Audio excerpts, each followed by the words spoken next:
There's a room in your home that you spend a third of your entire life inside, and you've almost certainly never thought seriously about a single rule governing it. Your bedroom, the place where you sleep, recover, and reset for the next day. In most of the world, we treat it as an afterthought. It's where the clutter goes to hide. It's where the laundry piles up, where the work laptop sits on the nightstand, where the TV glows late into the night. We give the least thought to the room that shapes our rest more than any other. Japan does the opposite. In Japanese culture, the sleeping space is treated with a quiet seriousness that surprises most outsiders, governed by rules, customs, and instincts that go back centuries. Some of them so ingrained that a Japanese person would never dream of breaking them, and would feel genuinely uneasy if they did. These aren't arbitrary superstitions. Most of them turn out to have real, practical logic underneath, and they explain something the rest of the world struggles with. Why so many people sleep so badly in rooms that quietly work against them. Today I'm going to walk you through 7 of these strict Japanese bedroom rules, the ones you've almost certainly never heard of. Some of them will surprise you. A couple of them might unsettle you slightly because you're breaking them right now. And one of them, number 5, is a rule so serious in Japan that it touches on death itself, and it's considered one of the deepest taboos in the entire culture. Before we go on, a quiet note. The Japanese home was never really about the method. It's about a home that lets you rest, instead of one more thing to keep perfect. I wrote a small book on that idea, Wabi Sabi, Finding Peace in an Imperfect Life. First link below, if it calls to you. For now, let's keep going. Stay with me until the end, because once you understand the thinking behind these rules, you may never look at your own bedroom the same way again. Let's start with the one that greets you the very first moment you wake up. Rule 1.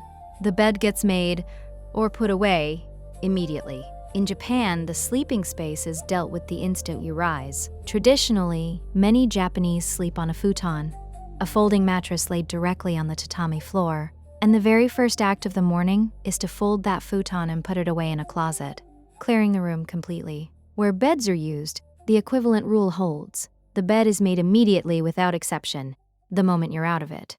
This is not about tidiness for its own sake. There's a deeper logic. Folding away the futon transforms the room. The bedroom disappears, and the space becomes available for the day.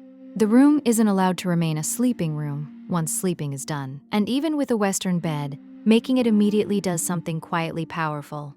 It draws a clean line between night and day. The sleeping is over, the day has begun. Order has been established before you've done anything else. There's a practical benefit that most people miss too. Airing and folding the bedding daily keeps it fresh, dry, and free of the moisture your body releases overnight, which matters enormously. And we'll come back to that in Rule 3. But the core of this rule is psychological. A made bed is the first small victory of the day, and an unmade one is the first small piece of undone business. A quiet signal, every time you glance at it, that you're already behind. The rule: the moment you're up, the sleeping space is closed for the day. No exceptions. Rule 2, the bedroom is for sleep, and almost nothing else. This is the rule that most Westerners break the hardest, and it may be the single biggest reason so many people sleep poorly. In Japanese thinking, the sleeping area is for rejuvenation, and for rejuvenation alone. It is kept deliberately separate from the activities of work and stress and stimulation. The laptop does not belong on the nightstand. The work notebook does not belong by the pillow. The exercise gear does not belong in the corner. The room where you sleep is protected, almost fiercely, from becoming a room where you also work, worry, and strive. Here's the mechanism, and it's genuinely important. Your brain is an association machine. When you fill your bedroom with the tools of your daytime stress, work, screens, obligations, you train your mind to link the space of rest with the state of pressure. You lie down to relax, and the last thing your eyes land on is your unfinished to-do list, your laptop, your work. And your nervous system, reading those cues, refuses to fully power down. You've turned your sanctuary into a second office, and then you wonder why you can't switch off in it. The Japanese instinct is to keep the bedroom's purpose singular and clean. When a room means only one thing, rest, the mind settles the moment you enter it, because there's nothing there pulling it back toward the day. This is why a spare, purpose-clean Japanese sleeping space produces such immediate calm. The room isn't asking anything of you. It exists for one purpose, and your body knows it. Consider the two most common intruders. The first is work, the laptop, the notebook, the reminders of everything unfinished. When these live in your bedroom, your last waking thought and your first morning glance both land on obligation, and the room quietly becomes a place of pressure rather than peace. The second, and worse, is the screen. The phone on the nightstand, the television at the foot of the bed. Beyond the association problem, screens flood you with stimulation and light at the exact moment your body is trying to wind down.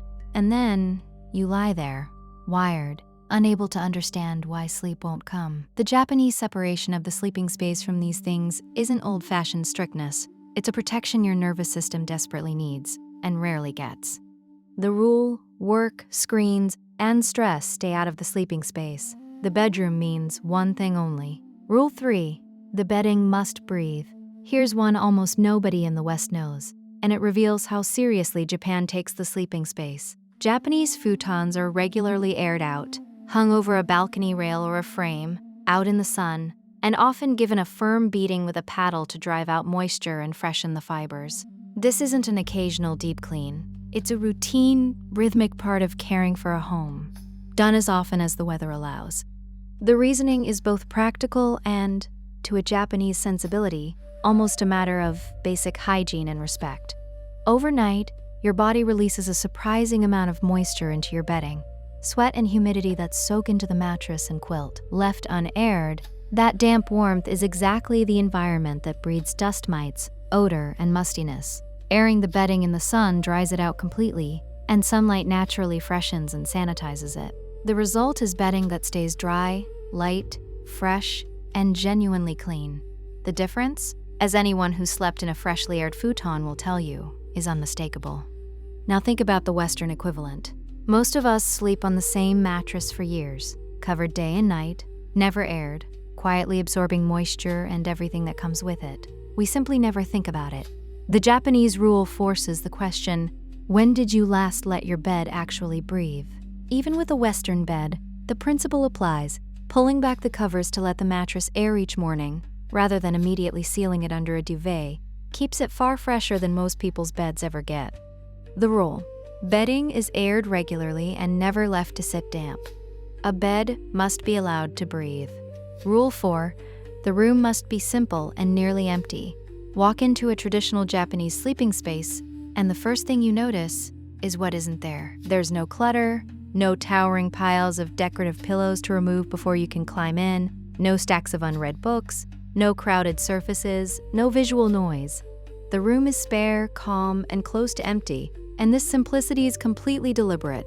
The logic connects to a principle that runs through all of Japanese design, that empty space is not a lack, but a presence, something that lets a room and a mind breathe. In the sleeping space specifically, this matters enormously because clutter is not neutral. Every object in your visual field is something your brain quietly registers and processes. A bedroom crowded with things generates a low, constant hum of visual stimulation. Dozens of tiny signals your mind picks up, right at the moment you're trying to power down.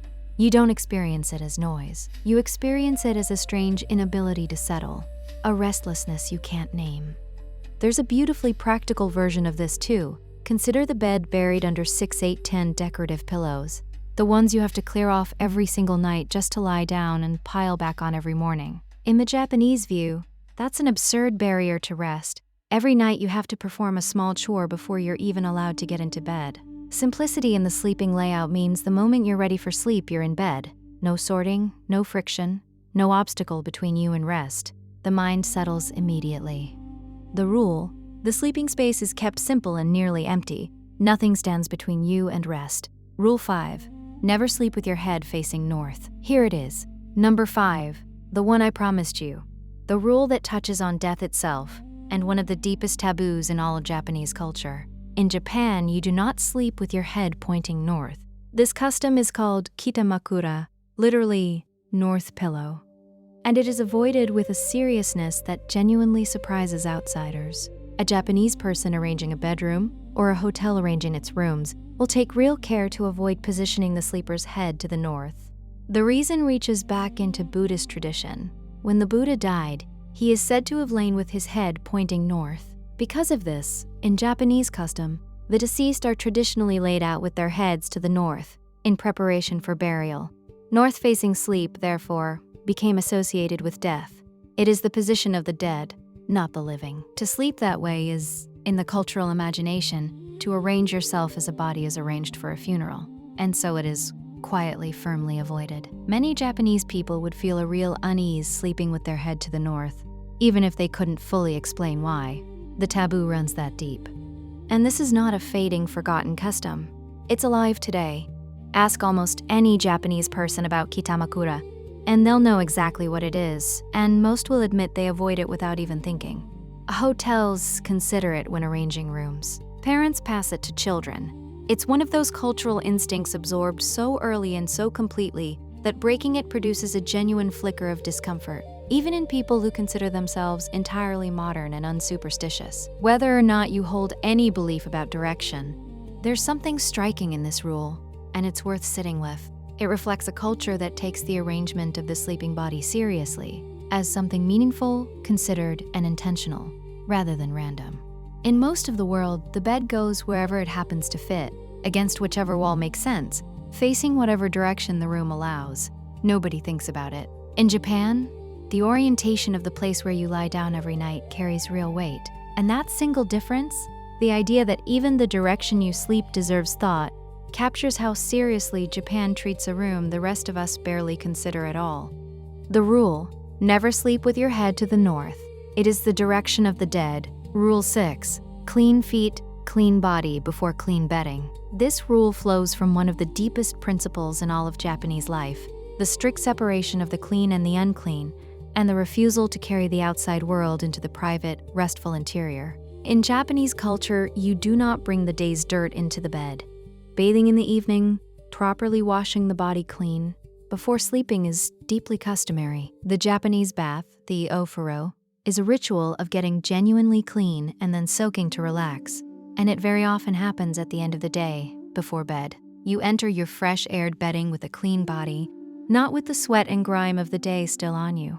The logic is partly hygienic and partly something deeper. Practically, a clean body keeps the bedding cleaner for far longer. You're not transferring the oils, sweat, and dirt of a full day into the sheets you sleep in every night. But underneath the practicality is that core Japanese instinct.